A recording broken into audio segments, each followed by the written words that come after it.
also the impact of Jonathan Hankins coming in as a true freshman. I like what I see out of all three of those guys. Garrett, to me, Garrett showed up today. And, you know, Jonathan Hankins has shown up, I think, all camp. And I'm sure he's got to be tired. You know, those young kids, you know, they've never had a preseason like this. And not just the physical part of it, but the meetings and the mental part of it and just the expectations. And, you know, those guys, I think, can use a little bit of R&R right now. But, you know, you mentioned Garrett, you mentioned Hank, and who else did you mention? Adam. Yeah, Adam's done a good job. I mean, he's played well. And I think Dexter's back to a little bit more, you know, closer to what Dexter normally is. You know, he was banged up there at the end of last year, and then in the spring, you know, we didn't play him much. And you know, Johnny Simon's been playing well in there. And I think Solly Thomas has done some things along there. Melvin Fellows made a play or two, you know, today. And I've been very impressed with J.T. Moore and Darrell Baldwin up there. And all three of those freshman D linemen look to me like they're going to end up being very good players. Is Andrew Sweat a guy who's made, in this camp, made a declaration, so to speak, where you're going to you know, Andrew Sweat's been good since he's been here. Yeah. I mean, he's a good player. It hurt us losing him last year. That hurt our special teams. That hurt our depth. He just enjoys playing the game. And, you know, he's going to play. And, you know, there were some people prognosticating that he might redshirt, and when B-Roll and Ross and those guys graduate, then he has 2 years left. He's too good for that. I mean, the 2010 Buckeyes need him, and he's going to be a good player. And he was running with the ones today, it looked like, to start out. Can you give some insight on the battle there between him and Sabino? I know maybe the defensive coach might be better to ask about that, but I think it's ongoing. I mean, I don't know that anyone would say, hey, that's finished, because Bino's been working hard. I think Sweat played even some will.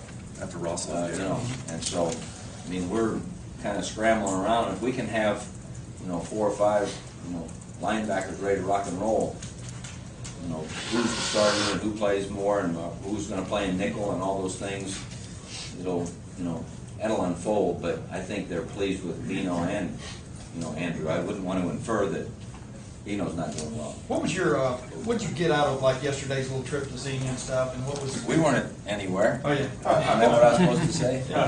Well, now I don't know what I'm supposed to say after it's that. done, probably leave it. You know, just so you know, I mean, I think you knew, you guys were scheduled to be there with us in the afternoon. So it might have perked us up a little bit. We were tired there yesterday afternoon. That sun was beating down, and our guys' legs were dragging, and we were not real impressive. I think the trip was good. We talk a lot about the fact that we're fortunate to be, you know, at a land-grant university like we are, and, you know, it's extraordinary that there they were in the middle of the Civil War thinking about building colleges. Well, what we wanted them to talk about a little bit when we were in Xenia was the fact that not only did they think about our future building a college, but they thought about the future of our states by building orphanages. And that's where we were. It was on the site of the State of Ohio Orphanage, and it was a good experience. It really was, and you know, we know how difficult our road schedule is going to be, so we wanted to spend a minute on the road before the first time we have to go on the road for real, and be a little bit inconvenienced. Not have film rooms, you know, the sun's coming in, you can't hardly see the film, you know, all the stuff you run into when you're on the road. Everything's not just perfect, and so I thought it was a good experience. Hey, you know, Marcus Hall obviously played 9 games last year, in 9 games and stuff. How much does that hurt your depth situation on the line? Yet he's still, I guess, going to be able to practice through this thing. He's able to practice, and I think anytime you lose anybody, you know, it hurts. Most especially someone, it won't hurt us in practice because we'll have him for practice, but anytime you have someone and you're too deep that you won't have, you know, it's like losing Andrew Sweat last year.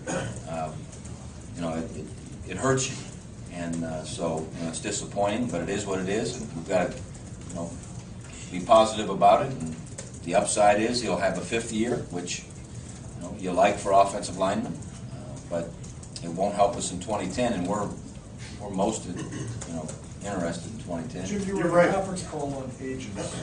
There's like 42 or 43 states that have laws about what the relationship with agents can be for amateur athletes.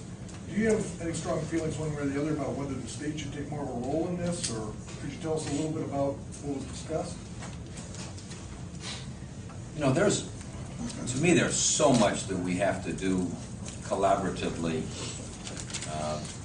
You know, whether it's to make our country better, or to make our sport better, or to make our people have the right treatment and so forth. And I thought what was good about it, and I don't know that it was a, you know, I guess somebody made it a public thing that it was, you know, like we were going to save the world or something, all of a sudden getting on a phone call. But I think it was the beginning of good dialogue, you know, that we have to collaborate, you know, to figure this out, and that it's not all one group's issue, it's multiple. And you know, I thought it was constructive. I don't know that it was earth-shaking and all of a sudden the world's going to be better because we had that call. But if we begin, you know, some movement toward you know, getting together and working across the board to make things better, and because at the end of the day, you know, the person affected is the student athlete, the most vulnerable. And so, you know, I thought it was positive. Problem you have sometimes when you get together in think tanks is you all go back to your own world, and you're so busy in your own world. You know, when is the next time you're going to get back together to, you know, to improve? But that's something that, you know, it's real and it's serious, and we need to do all we can do to protect our kids. That collaboration, do you eventually see a day where college football players will get above and beyond their current financial assistance, scholarship, et cetera? I mean, Yeah, I wouldn't foresee that, simply because student athletes are student athletes, and I don't know how anyone could afford, if they had 36 sports, you know, to go above and beyond, you know, for all of your student athletes. And you're not going to do it for one group and not another. It's just not the country we live in, and we couldn't afford it the other way. So let's pretend it went there. We might end up with 4 sports and intramurals, and I don't know if that's a good deal. So I don't foresee that. Are some of our seniors out there? Because I don't want to hold them up. They haven't been free for. Shelley, are any seniors out there yet? Yes, we have a couple. Okay, one more question. Where's Lori? Okay, Lori. What do you need to accomplish between now and September 2nd that you haven't gotten accomplished yet? You know, I think we have to get back to being 100% healthy, which we'll work on. And we haven't been all of camp. And I think we really have to whittle down now. We were trying to get ready against everything because we don't know what Marshall's going to do. That's the problem with playing at someone early that has new staffs and coaches from all over the country, and what are they going to do? So we were trying to get ready for everything, trying to work on everything.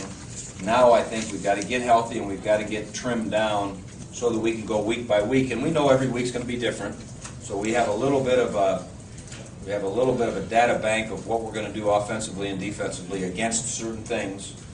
And now we got to go back and tailor down some game plans. And we've got so much stuff in right now on both sides that you'd need a 6-hour practice to practice them all. And you know, the reality is, starting really Tuesday, we don't have that much time on the field really the rest of the year.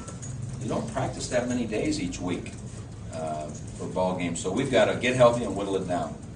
You might comment on the 8 people second in the preseason, ranked high. 8 people? In almost everyone. Wasn't aware of it, but they call that the Rusty Miller poll. Did they do? Yeah, that's what I've been told. And I'm disappointed Rusty had a second. So.